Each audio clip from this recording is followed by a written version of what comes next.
The rain had been coming down for 20 minutes when I rolled my window down in the parking lot and asked if she wanted a ride home. I expected the same thing I always got from Della Hartwell, a flat look, a sharp line, and a no dressed up as something funnier. Instead, she stood there with her bag held over her head like a bad umbrella, soaked through, and said, "I turned down everyone else." Too quietly, like the sentence had cost her something to let out. And then she got in the car before I could decide what that meant. My name is Wesley Crane. I'm 34. I schedule freight routes for a regional shipping company, which means I spend my days arguing with maps and weather and men named Gary about why a truck cannot, in fact, be in 2 states at once. It is not glamorous work, but I'm good at it, and I live alone in an apartment where the only thing waiting for me is a plant I keep forgetting the name of and a kettle that whistles like it's disappointed in me. Her name was Della. She ran logistics 2 desks over, which in our building meant we were natural enemies. Her department wanted everything yesterday. Mine wanted everything to be physically possible. She was 31. Give or take a birthday she refused to confirm. She had a laugh she clearly resented giving away, sharp eyes that caught everything, and a dented steel travel mug she carried everywhere. A mug that looked like it had survived at least one war and possibly started another. We met 2 years ago when she accused me, publicly, in a status meeting, of creatively interpreting a delivery window. I told her I preferred optimistic. She did not smile, but she wrote it down. That was the dynamic. We sparred. We bickered over spreadsheets and shared a coffee machine that hated us both equally. And I told myself, very firmly and very often, that the reason I noticed every single thing about Della Hartwell was simply that she was the most interesting argument in the building. Nothing more. I'm a professional. I notice things. That's what I told myself. Anyway, the rain started, the way these things start, with someone else's bad luck. There'd been a pileup on the interstate that afternoon. Nothing tragic. Just 2 trucks and a guardrail and 4 hours of my life I'd never get back. I'd spent the afternoon on the phone with 3 dispatchers and a man named Gary, rerouting freight around a mess of flares and flashing lights, and by the time it cleared I was wrung out in the specific way that only other people's chaos can manage. The office had gone dark around me, one fluorescent bank at a time. I hadn't noticed everyone leave. By the time I packed up, the lot had emptied out. The sky had gone the color of wet slate, and the air smelled like asphalt and ozone, and the particular cold that gets into your collar and stays. You could hear the rain before you saw it. A hiss off the pavement, a drum on the metal awnings, the gutters already overwhelmed and arguing with the drains. I was the last one out except for one figure, standing under the awning by the side door, arms crossed, watching the downpour like it had personally wronged her. I knew that silhouette. I knew that mug. So I pulled around, rolled the window down, and offered. Standard decency. The kind of thing you do for a coworker, and she said yes. But she said it wrong. She said it like the offer mattered more than the rain did. She got in, set the mug in my cup holder like she'd done it 100 times, and stared straight ahead at the wipers. "You said you turned down everyone else," I said. Carefully, like stepping on ice. Marcus offered. Priya offered. The new guy whose name I refused to learn offered. She wiped a strand of wet hair off her face. I said I'd take the bus, and the bus stopped running at 6. The bus stopped running at 6, she agreed. She'd been standing in the rain for over an hour. I did the math, and I didn't like where it landed, because the math said she'd been waiting for a specific car. I gripped the wheel and decided to blame the weather for the way my chest went tight. The roads were bad.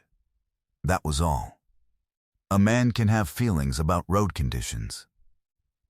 I pulled out of the lot, and she gave me her address, and I realized I already knew it, because I'd driven past her street more than once on routes I didn't strictly need to take. I chose not to examine that. Here's the thing about Della. She didn't do anything by accident. This was a woman who triple-checked load manifests, who flagged my rounding errors from across a room, who had once corrected the spelling of a city she was only passing a truck through. Della Hartwell did not wait an hour in the rain by accident. Della Hartwell did not turn down 3 rides and take a 4th by accident. But I'm a man who is very skilled at not understanding things that frighten me. So I turned up the heat and made a joke about her mug and let the moment slide past, because catching it felt like the kind of choice you can't take back. She didn't let it slide for long. The first crack came at a red light. I'd reached over to adjust the vent toward her, because she was shivering and pretending she wasn't, and when I pulled my hand back, she'd gone still. Not dramatically, just still. Her fingers had tightened once around the strap of her bag, and she was looking at me the way you look at a word you've been trying to remember. "You always do that," she said. "Do what?" "Fix the temperature for whoever's next to you. You did it for Priya last month when we carpooled to the warehouse. You probably don't even notice you do it." I didn't notice. That bothered me more than it should have. "It's a vent," I said. "I have a casual relationship with vents." She almost smiled. It came out wrong, though, too soft for our usual scoreboard. And she looked back at the road like she'd said more than she meant to. The light turned green. I drove. And somewhere under the engine noise and the rain, a thing I'd been holding underwater for 2 years took a breath. I want to be honest about what happened next, because it's the part I'm least proud of. I knew. Somewhere around that red light, I knew. And I told myself a story instead. The story went like this.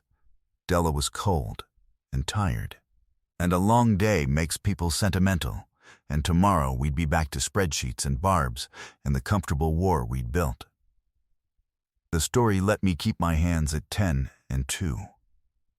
The story meant I didn't have to risk the one good argument I had in my life by turning it into something that could actually break. Better to want quietly than to ask out loud and lose even the wanting. It was a good story. I almost believed it. I have poor survival instincts around logistics women, but I have excellent instincts for self-preservation, and the two were currently at war in my chest. Because here is what I would not let myself say, even silently, even with the rain giving me cover, that I'd reorganized half my week around the chance of crossing paths with her, that I knew which days she worked late by the angle of the light in her cubicle, that the warehouse carpool with Priya had been a disappointment specifically because it wasn't this. I'd built an entire architecture of small avoidances and small approaches, a whole private logistics network with exactly one destination, and I'd labeled the whole thing coworkers who don't get along. It was the worst route I'd ever planned. I'd been running it for 2 years and calling it efficient. But admitting that meant something would have to happen. And things that happen can go wrong. So I kept it filed under the wrong heading, the way you mislabel a box you're afraid to open. And I drove. Then the evidence started piling up, the way it does once you stop refusing to see it. She knew my coffee order. I clocked it when she muttered, "You take it black, you absolute monster," and I realized she'd known that for months, had maybe always known it, and I'd never told her. Then there was the mug. I glanced at it in the cup holder and saw, half scratched into the dented steel near the base, a route number, our route number, the disputed delivery corridor we'd fought over for a week straight last spring, the one she'd eventually won. She'd scratched it into her mug. People don't memorialize arguments they didn't enjoy. People don't keep souvenirs of someone they're indifferent to. I was deciding whether her loyalty to a freight corridor counted as a declaration of intent when she said, almost to the window, "My sister thinks I'm impossible to work with." "You are impossible to work with," I said. "It's the best thing about you." That's what I told her you'd say. She paused. She asked which one of them I meant. The impossible part or the best part? That landed. That sentence did something quiet to the car. I tried to recover the way I always did, by being a coward with good timing. For the record, I said, "I have a folder of your emails flagged as high priority." I told it was for compliance reasons.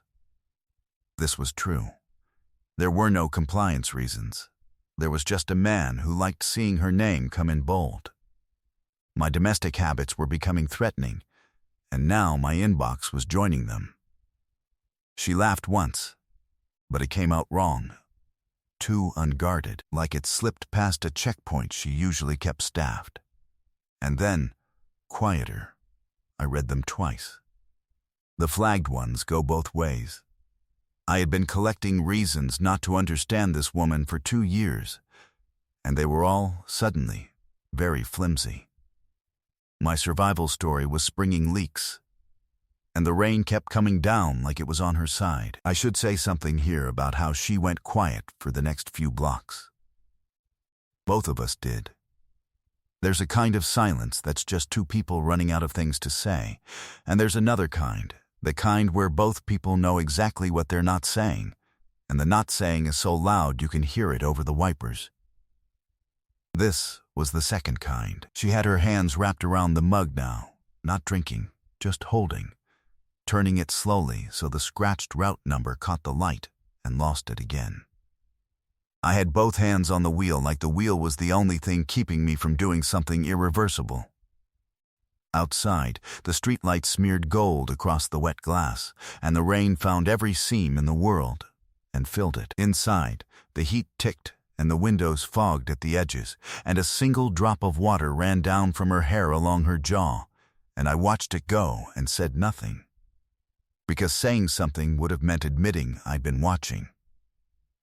Once, at a stop sign, our eyes met in the dark reflection of the windshield, rather than directly, which felt safer for both of us, like we were allowed to look at the versions of ourselves on the glass, even if we couldn't look at the real thing. She held it for 1 second longer than felt safe. Then, she looked away. I have driven that route 100 times. I have never driven it that slowly. We were 2 blocks from her place when she said the first true thing. "I didn't take the bus," she said, "because I didn't want it to be Marcus." She turned the mug a quarter turn in her hands. "I didn't want it to be Priya or the new guy or anyone. I wanted it to be the one who fixes the vent without thinking about it. So I waited." Which is hiding, I guess. Just hiding with better branding. I pulled over. I don't fully remember deciding to. The car came to a stop under a streetlight half a block from her building, and the engine ticked, and the rain drummed the roof, and Della Hartwell, who argued with me about delivery windows, who scratched our war into her coffee mug, who stood in a storm for over an hour rather than let it be anyone else, sat very still beside me and waited to see if I'd caught it. I caught it. I went still the way she'd gone still.